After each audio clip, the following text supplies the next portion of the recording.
अक्कलकोटला आल्यावर वटवृक्ष मंदिरात जाऊन स्वामींचे दर्शन तर सगळेच घेतात, पण बऱ्याच जणांना जवळपासच्या इतर ठिकाणांची माहिती नसते.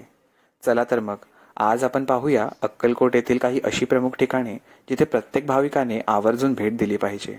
अक्कलकोट एसटी स्टँड समोरच असलेले हेच ते खंडोबा मंदिर.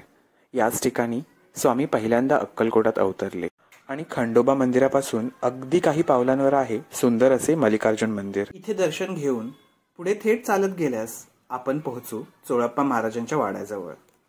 स्वामी महाराजांच्या पदस्पर्शाने पावन झालेल्या या वाड्यात तुम्हाला त्यांच्या अनेक वस्तू पाहायला मिळतील.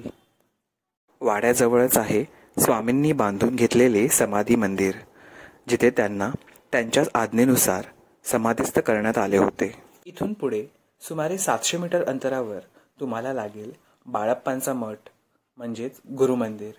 इथल्या फरशींवर तुम्हाला स्वामींच्या पाऊलखुणांचे दर्शन घडेल. तसेच इथे त्यांचे मूळ छायाचित्रही आहे. वटवृक्ष मंदिराच्या आवारात असलेल्या अन्नछत्र व यात्रीभुवनाच्या परिसरातही अनेक प्रेक्षणीय स्थळे आहेत. जवळच असलेले बाल उद्यान व शिवस्मारक रात्रीच्या प्रकाशात अगदी उठून दिसते. शेजारीच असलेल्या शमी विघ्नेश गणपती मंदिरालाही नक्की भेट द्या. समोरच असलेल्या प्रदर्शन दालनात धातुचित्र व शिल्प स्वरूपात शिवचरित्र रेखाटलेले पाहायला मिळेल.